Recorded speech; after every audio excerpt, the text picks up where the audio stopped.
The westernmost country of the world, of the old world, Senegal, takes its name from a river that crosses the country, and it means actually our boat. A pleasure to have you here, Excellency Safiato Djia. Thank you. Thank you for receiving me in this nice atmosphere of this manor that represent something, I think, concerning the historical heritage. And you know that I'm very interested by historical heritage, not only as a former Minister of Culture and Historical Heritage, but it's just my personal like. Thank you,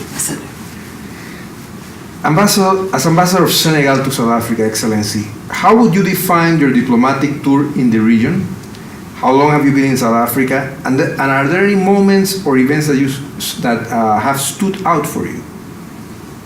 Thank you. I arrived in South Africa not too long, just 3 months ago now. I arrived in January. And Senegal and South Africa are having a very long and interesting relationship, bilateral.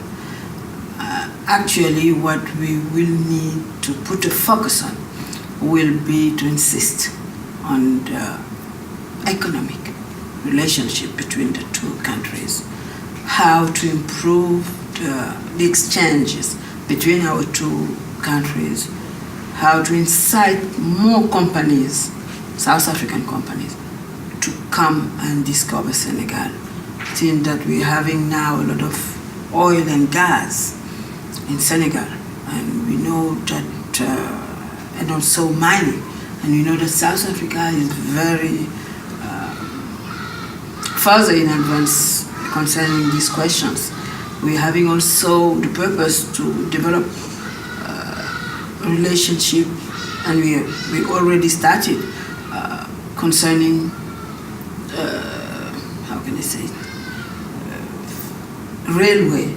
railroad activities, and we started having negotiation with Transnet, where I was not long time ago. Economically, we're having a lot of focuses to do, but also culturally. Culturally, because we deeply believe that it's in reinforcing the relationship by knowing more about our culture, each other, that we will tighten up the relationships between the two countries. So I'm very happy to work on these two topics. Are you here with your family? Have they adapted, and how's the overall stay in South Africa? Yes, I'm here with my son, who joined Pretoria University.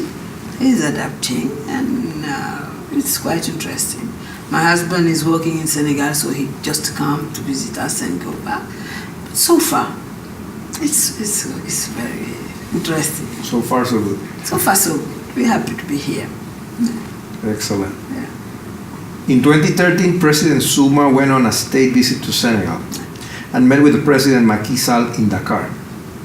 There they signed in agriculture, arts and culture, placing emphasis on people-to-people relations, an agro-industrial partnership for development. Mm-hmm. Could you elaborate on these agreements and the effects or results that they have, the outcome of them? Yes. Concerning the agricultural agreement, we are working very hard with South Africa to improve it and to have, and now we are having a lot of South African who are going to Senegal, creating farms, teaching new technologies of agricultural aspect to Senegalese, which is very important, because I think that education and having more abilities to improve our agriculture, which is very important for us, is a good move between our two countries. Last year we received, it was in 2016, a great delegation came here in South Africa from Senegal to exchange with South African on this topic. And I am expecting to see them very soon back here and to have more South African going over there. Concerning also tourism, we started, but there I will expect more.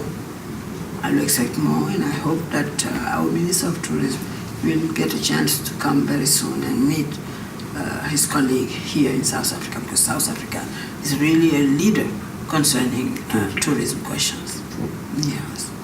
What was it? Both leaders also participated in a South African Senegal business forum. How would you define trade relations between the two countries? What is being trade? We are having good perspectives. There were a huge delegation coming with President Zuma, and but still, I'm expecting more.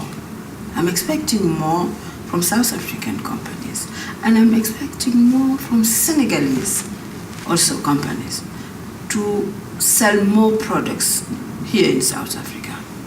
Trade so far, we are having a lot of juices, fruits, even sometimes some kind of vegetables coming from South Africa to going to Senegal. It's important, but we are expecting more. We can do better. We can do better, and I'm trying to work on it. Are there any other strengths you would like to highlight in terms of the two countries' diplomatic relations? In which areas is the bilateral cooperation stronger? On the NEPA questions concerning the infrastructure, we are doing a great job. President Zuma is supporting very much President Sall, our president. On this question, we are having a strong relationship. But culturally also, we are working on very specific topics, like this topic that really interests me actually so much is the celebration of the 30th anniversary of the Talk of Dakar. 30 years ago in Senegal, we hosted the first meeting between leaders of ANC. At that time, the delegation was leading by former President Thabo Mbeki and leaders from the government of apartheid. It was the first time that they get a chance to sit around a table and start the negotiation. We are celebrating this year the 30th anniversary of this. We call it the Talk of Dakar. And we are also celebrating at the same moment a twinnings between Gorée Island, which is a very symbolic island in Senegal, and the Robben Island here in South Africa. From this island of Gorée, slaves were taken from our continent and going for non-return trip to America. They were taken to Guyana, to all over these places. They were going from Gorée Island. They were leaving their continent from Gorée Island. Very sad part of our history, but it's our history. Gorée and Robben Island are two islands that are now recognized by UNESCO as historical heritage. And we are celebrating at the same moment then the twinnings of these two islands, which is a very, very important moment.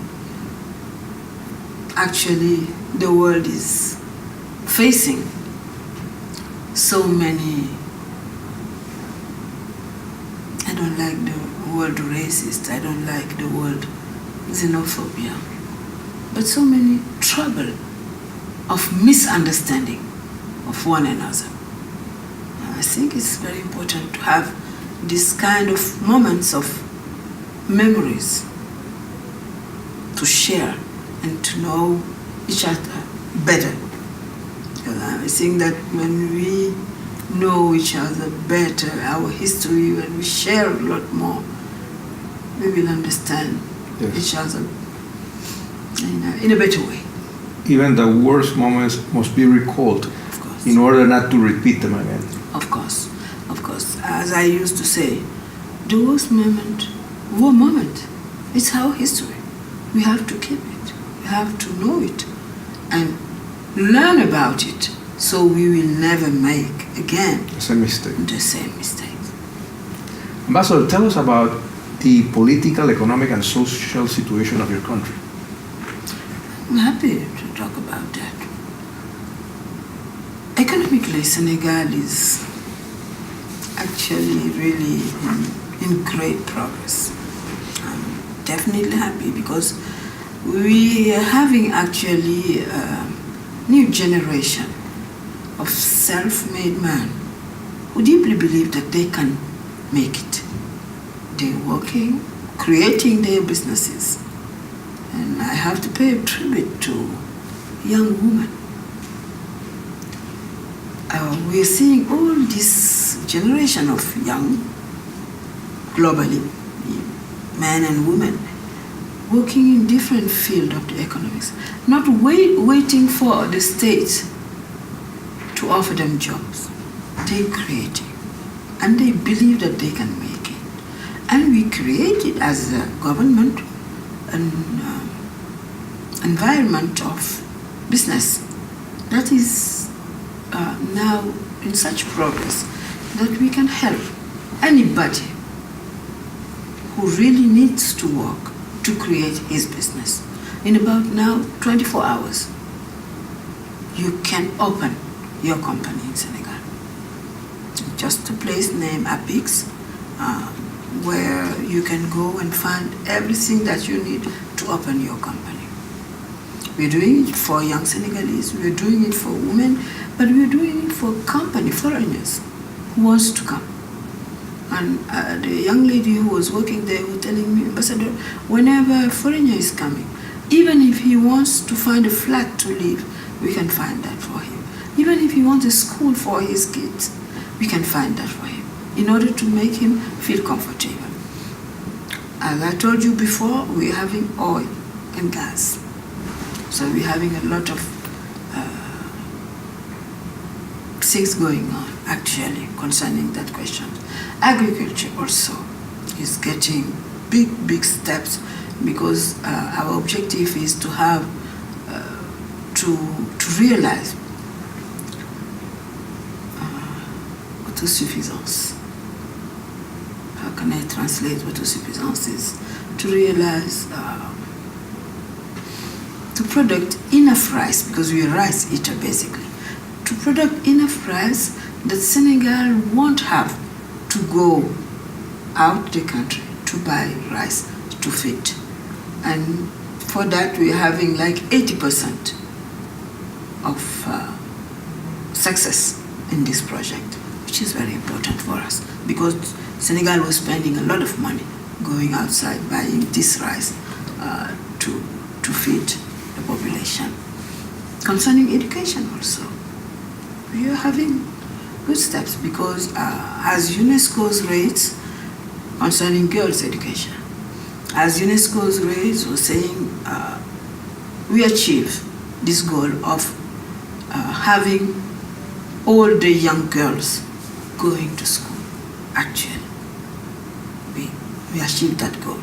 Now we're just facing a problem that we're trying to resolve is just to maintain the girls at school. Not just to put them in school, but to maintain them until they finish high school, until they go to the university.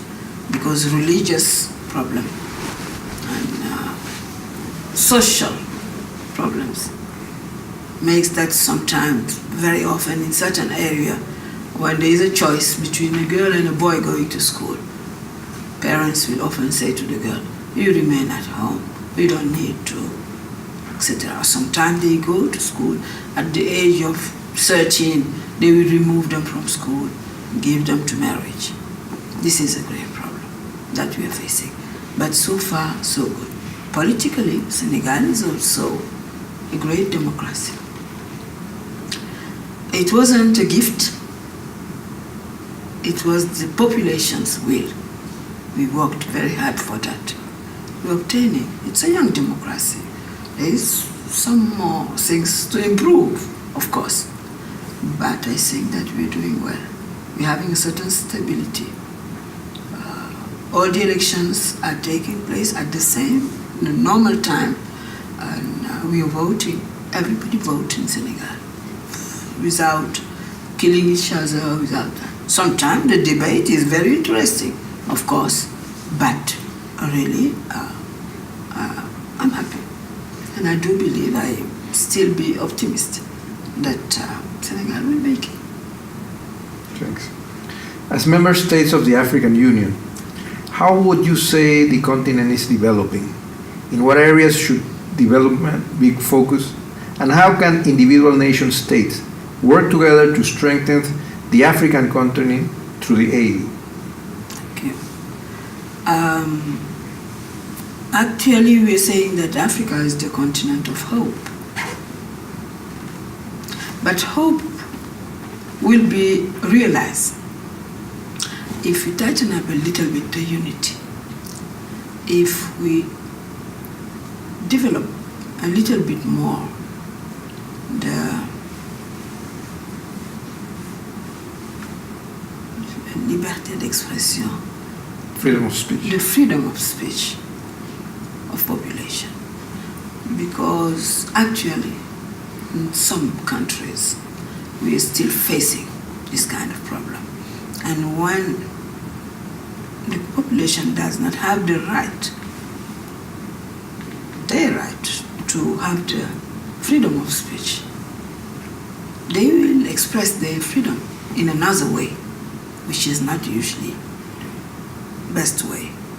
So maybe to ask to African leaders to respect the constitutions, to respect democracy and freedom of speech. It will be the first step. Next step will be, of course, unity. To reinforce the South and South cooperation. It's very important, economically, as we're trying to do from Senegal to South Africa. We have to create some link between African countries, and Nepal is doing it very good, to create roads from South Africa to Senegal, from Senegal to Morocco. So that integration will be very effective. Because when a farmer in Senegal had mangoes, for example, we have a lot of mangoes in Senegal, and want to sell it to another country, if he does not have the infrastructure to transport it, it won't work. So I think we have to work a lot concerning this.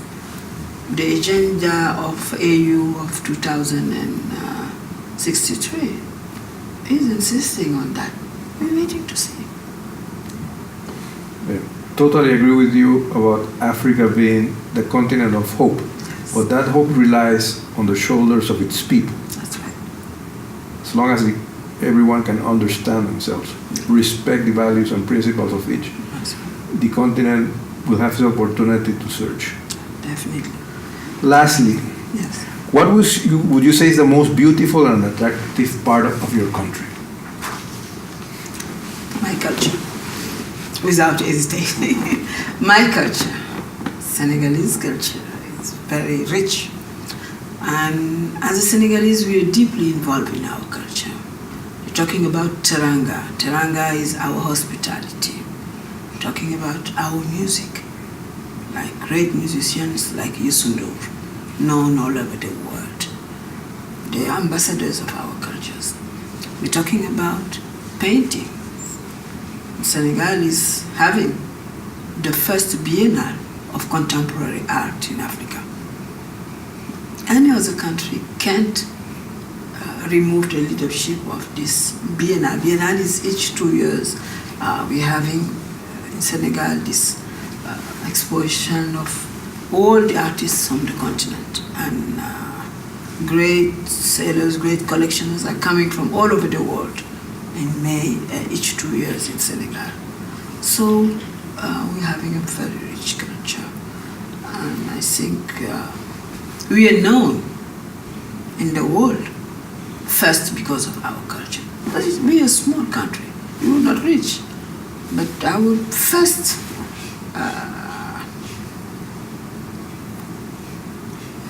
richesse, our first thing is our culture, and the fact that we believe in work. Senegalese people believe that working is the best thing they have to do. So all over the world, you will find Senegalese. They're great travelers, but wherever you find them, they'll be working, trying to find their way.